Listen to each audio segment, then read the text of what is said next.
Hi everyone, Maury Mo here. This week gave us part 1 of Star Wars The Bad Batch's Season 1 finale, titled Return to Kamino. This is the episode where Kamino ends, or at least the Kaminoan facilities. We learn from Rampart that Nala Se is quote-unquote secured, and that all clone troopers have been transported away from the planet as well as other central personnel. Later, we learned that the Kaminoans who refused to leave were terminated. Some fans have speculated a possible Kaminoan rebellion, but it seems that isn't happening, at least not for this episode. But neither is it an entire mass killing either, at least not that we can see. I was a bit surprised to see the fetus tubes were empty, as I would have imagined the Empire wouldn't have bothered with saving them. However, the last we saw them was near the start of the season, and if months have passed since the first episode, it's possible they were already decanted and are children and are thus transported away. So our first major revelation, is that Nala Se had a private research center, transport tubes, and a landing platform. According to Omega, who knows the exact coordinates, few in Tapoka City knew of it, and certainly not the Republic and thus the Empire.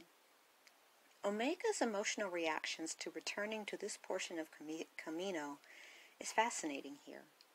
She seems conflicted. My general sense is that Omega sometimes had a conflicted relationship with Nala Se, who was both a mother figure but also a necessarily detached researcher as well. While she is certainly protective of Omega, she may not have been towards the other clones, as we saw in the Clone Wars with Fives. This secret lab is where Omega was created, away from the rest of the Kaminoan facilities and main activities. It is also where Clone Force 99 was given their mutations. This episode confirms what I've suspected all along, that Omega is older than her brothers and knew them as infants or small children. This is why Omega is so determined to meet Clone Force 99 in Episode 1. She does indeed remember them. Furthermore, it confirms, to me at least, why Hunter is so fascinated by Omega from the start. I think a part of him remembers Omega as a small child or an infant. Notice that the tubes in Nala Se's labs are mostly just large enough to contain a child, except for a few on the ends that could contain adults. Omega confirms that after their alterations, they were sent to live with the regular clones. This all further bolsters the theory that Clone Force 99's genetic template is from Omega. It is possible they were simply cloned from the other clones and worked on by Nala Se here, but as I've stated in my other video, the fact that Nala Se treats Omega as part of the experiment of Clone Force 99 suggests to me that they are likely created from her, or potentially are a sort of strandcast of older templates in Omega. But a direct creation from Omega herself seems more practical. The other big revelation for me is that AZ is still around, and best yet, he joins with Omega and the rest of the Bad Batch, and I can't wait for him and Gonki to be our newest droid duo. And finally, the biggest revelation, we get Crosshair's motivations. Crosshair is angry and hurt that Hunter and the others left him. Hunter points out that Crosshair was trying to kill him, but Crosshair says that he didn't really have a choice at that time. Of course, Hunter thinks this is a reference to the inhibitor chip, and it could possibly be. But by the episode's conclusion, Crosshair reveals that he has had that chip removed. When? Hunter asks. But Crosshair says it doesn't matter. He is who he is. And it's hard to say if that is true or not. If it is true, when did Crosshair have it removed? Was it in an earlier episode when Rampart asked Nala Se to strengthen it? Did Nala Se remove it instead? Or was it when Crosshair was burned, much later? Crosshair believes he is offering his brothers a second chance to join him in the Empire to, quote, give them a purpose, unquote.